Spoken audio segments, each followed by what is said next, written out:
Anbiya'i wal mursalin wa ala alihi wa ashabihi ajma'in. Amma ba'd. Kalau tidak salah Bapak Ibu sekalian,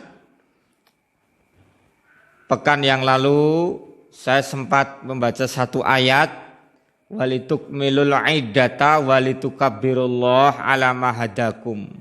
Jadi bulan Ramadan ini memang bulan di mana kita harus melakukan kontemplasi, melakukan relaksasi, melakukan perenungan, bersemedi, berfikir, kalau dalam bahasa agamanya bertafakur, bertadabur, berta'amul, ya, membaca hidayah Allah, kebesaran Allah yang ada di bulan suci Ramadan ini. Pada kesempatan kali ini saya ingin menyampaikan kaifa nastash'iru uzmatallah.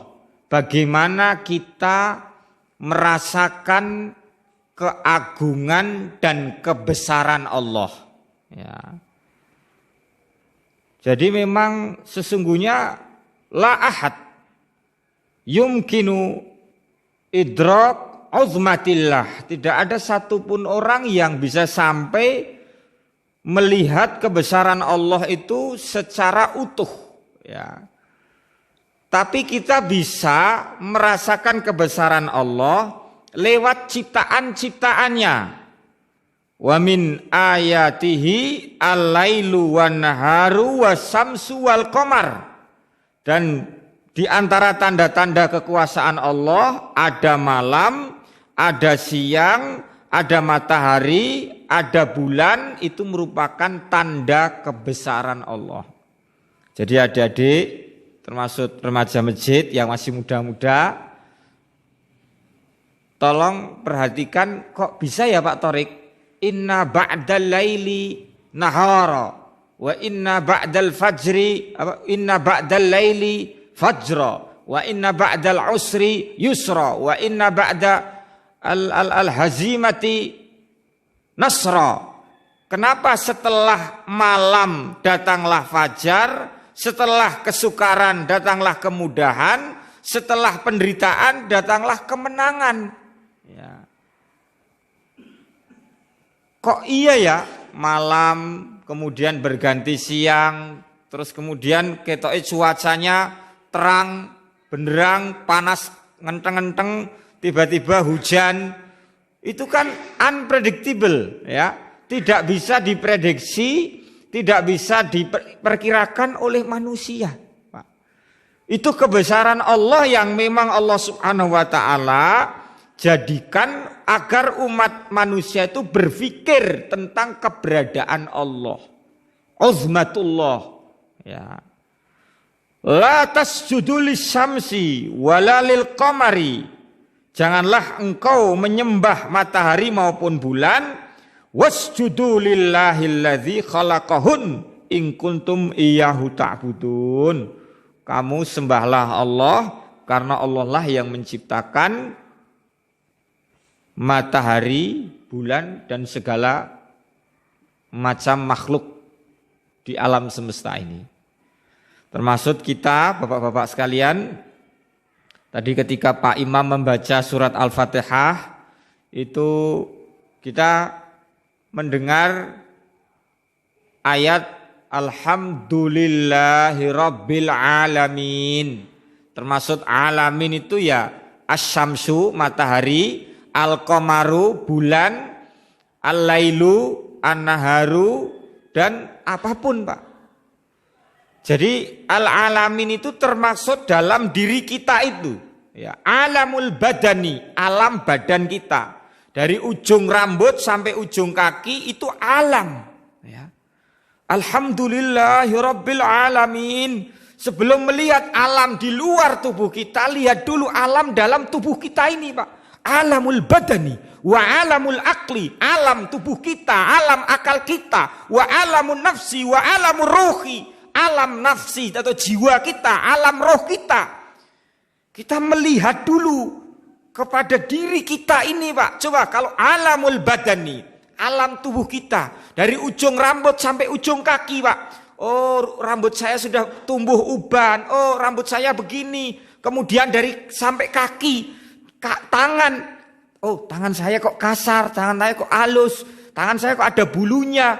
Oh, kok bulunya rontok, kok tiba-tiba tumbuh lagi. Kuku dawa tak ketoki jadi cendek. Terus jadi cendek terus jadi dawa meneh. Loh. Yuhyi wa yumit. Allah mengatur, Pak, alamul badani, alam badan ini Allah atur sedemikian rupa. Supaya manusia itu berpikir, supaya manusia itu memahami bahwa di dalam tubuhnya itu terdapat tanda-tanda kebesaran Tuhan. Tajalliyati Rabb, jelmaan Allah, Allah menjelma atau kebesaran Allah menjelma dalam diri kita. Loh, jenengan kalau membayangkan berpikir, oh manusia ketika demok wedhus, demok sapi, demok napa melepak pitik, napa makhluk yang lain kok ora kaya menungso ya. Manusia kok halus, kemudian menarik, kan ndak ada, Pak. Mohon maaf. Kalau cewek atau cowok melihat binatang terus suka, bernafsu kan ndak ada. Tapi kalau melihat manusia bisa bernafsu gitu loh. Artinya apa? Manusia itu Allah mengatur dalam alamul badani, termasuk alamul badan. Nanti belum lagi alamul akli. Kalau almarhum Syekh Ali Jaber itu kan, ya sebenarnya beliau juga mengutip para ilmuwan juga nih Pak. Bagaimana satu sel otak, memori otak kita itu bisa mengalahkan bergiga-gigabyte, artinya memori handphone panjenengan ya. Jadi kalau saya quote dari Syekh Ali Jaber, sesungguhnya manusia itu kalau netral, pikirannya itu orang gagas dunya, orang duwe gagasan utang dan lain sebagainya, itu umpamanya mushaf Al-Quran dilihat begini saja, tanpa harus membaca, hanya dilihat saja, itu pandangan dari pandangan mata manusia itu mampu merekam atau memfotokopi lembaran-lembaran mushaf yang ada itu. Jadi subhanallah, itu baru alamul akli. Belum lagi alamul nafsi, jiwa yang ada dalam diri kita itu, Pak. Belum lagi alamul ruh, alam ruh kita ini. Eksistensi kita itu kan tegak karena ruh, Pak. Coba kalau ruhnya ndak ada, kita udah nyuwun ngapunten mungkin jadi hanya tubuh biasa, nanti terus membusuk ya, tidak berfungsi apa-apa, nggak bisa azan, nggak bisa imam, tidak bisa sholat, tidak bisa bersih-bersih, tidak bisa bekerja, karena ruh itu sudah tidak nempel atau melekat dalam tubuh kita.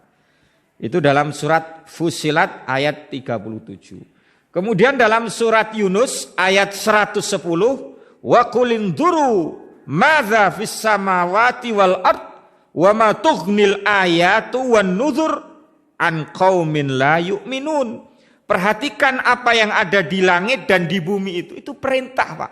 Wa qulin duru. Kalau imam-imam sering membaca afala yang duruna ilal ibili kaifa khuliqat wa ilas samai kaifa rufi'at. Afala yang durun. Al-Qur'an itu memerintahkan kita afala yang durun. Tidakkah engkau memperhatikan, tidaklah engkau berpikir, tidaklah engkau mencermati. Loh. Al-ibil, ya onta, ya sapi, ya pitik, loh. Makhluk-makhluk hidup yang diciptakan Allah itu tanda kebesaran Allah bahwa oh iya ya ada Tuhan gitu loh. Tidak mungkin itu tercipta dengan sendirinya, itu tidak mungkin. Gitu.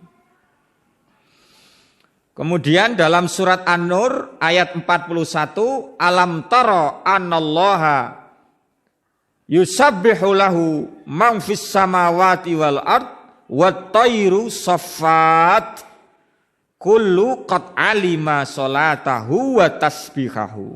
Tidaklah kamu tahu bahwasanya Allah kepadanya bertasbih apa yang ada di langit dan di bumi, burung-burung yang mengempakkan sayapnya dan masing-masing mengetahui cara menyembah dan bertasbih kepadanya. Berarti ayam yang berkokok, burung yang bercuit, kemudian sapi yang mengembok, bunyi sapi gimana Pak? Ya segitulah. Kemudian kambing yang membek-embek dan lain sebagainya, itu semuanya makhluk-makhluk Tuhan itu tahu caranya bertasbih, caranya menyembah, bersolat kepada Allah Subhanahu wa taala. Lah manusia juga gitu. Manusia itu makanya kalau dalam ilmu kitab Ta'lim Muta'alim itu, ilmu yang wajib pertama kali dituntut itu adalah ilmu mengenal Tuhan. Ilmu syariat. Jadi meskipun jenengan ahli kimia, ahli matematika atau ahli hard sciences yang lain, ya, tapi please yo ngerti carane wudu, carane sholat, carane ngerti pangeran, carane nyembah pangeran, carane poso, nggih Pak nggih. Itu tahu, paling ndak itu gitu loh. Kalau masalah tafsir, kemudian ulumul hadis, mustalahul hadis, kemudian ilmul badi, ilmul bayan, ilmul ma'ani dan lain sebagainya, itu spesialis. Ada orang-orang tertentu nanti yang mempelajari itu.